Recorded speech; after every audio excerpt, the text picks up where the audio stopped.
The song of the Amazon's silence deep within the Amazon rainforest of Brazil, in a region so remote it seemed untouched by time, lived the small, isolated tribe known as the Uvari. Their village was nestled along the meandering banks of the Uvari River, a place where the jungle whispered secrets of the ancient world.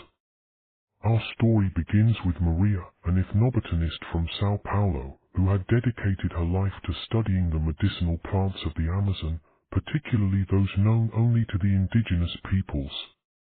She was drawn to the Uvari after hearing legends of a plant, the Flor de Silencio, the flower of silence, said to possess powers beyond comprehension.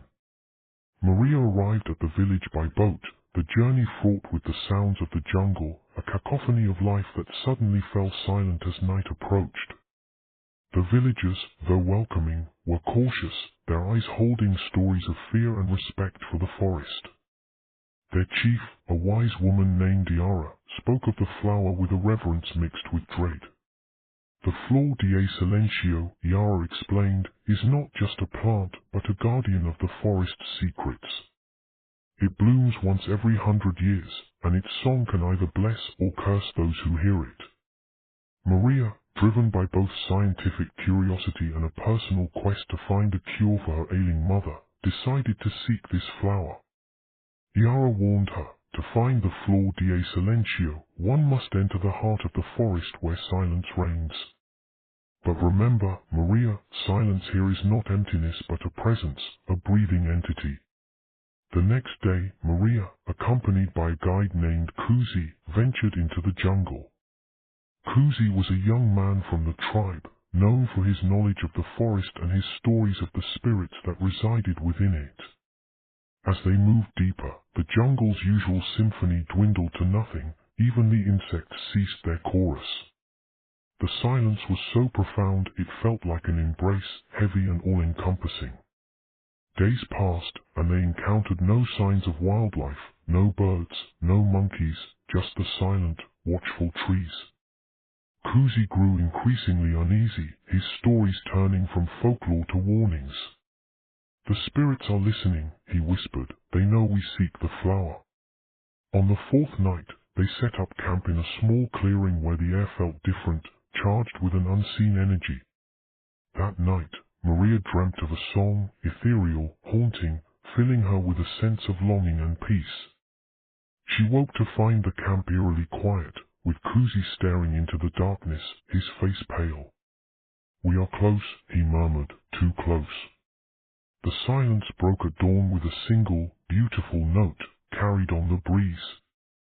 Following this sound, they ventured further until they reached a grove unlike any other. Here, the trees were ancient, their roots like the gnarled hands of giants, and in the center stood the Flor de Silencio. It was unlike any plant Maria had seen, its petals glowing with an inner light, emitting a melody that seemed to resonate with the very soul of the forest.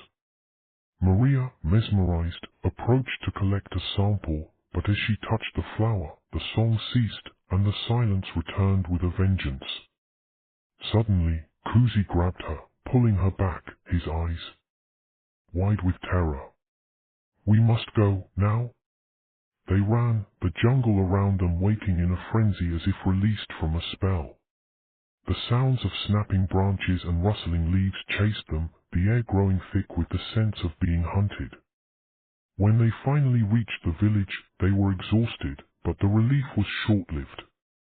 The village was in turmoil. An elder, Tahu, informed them that by disturbing the flower, they had awakened something ancient, a guardian spirit that would not rest until the balance was restored. That night, the villagers heard cries in the forest, not of animals but of something else, something lost. Maria, determined to right the wrong, decided to return to the grove. Kuzi refused to go back, warning her of the spirit's wrath.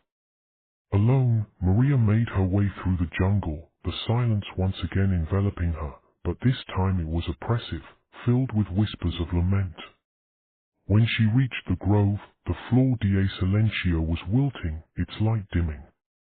The air was thick with sorrow, and from the shadows emerged a figure, part human, part flora, its eyes glowing with the same light as the flower. It spoke in a voice that was both many and one. You have silenced the song that keeps the balance. Now you must sing. Maria, understanding the gravity of her mistake, sang. Not a song of words, but of intent, of apology, of respect. She sang of her love for the jungle, of her regret, and of her promise to protect its secrets. As she sang, the figure moved closer, its form becoming less distinct, merging with the forest around it. Slowly, the flower began to revive, its song returning, soft at first, then growing in strength. The spirit, now at peace, whispered, "Your heart speaks the truth, but remember, balance is delicate." Returning to the village, Maria was different, touched by the forest in a way that changed her forever. She left with a piece of the Flor de Silencio not as a specimen, but as a reminder of the lesson learned. The jungle resumed its natural rhythms, but the village knew that the song of the Flor de Silencio would echo in their memories for generations. Back in Sao Paulo, Maria turned her focus to advocacy for indigenous knowledge and conservation, understanding now that some secrets of the Amazon are meant to remain silent, protected by those who understand and respect their power. Years later, when asked about her time in the Amazon, Maria would smile, her eyes distant. "I heard the silence sing, and in its song I found my purpose." This story weaves themes of respect for nature, the consequences of human interference with the natural world, and the mystical connection between humans and the environment they inhabit.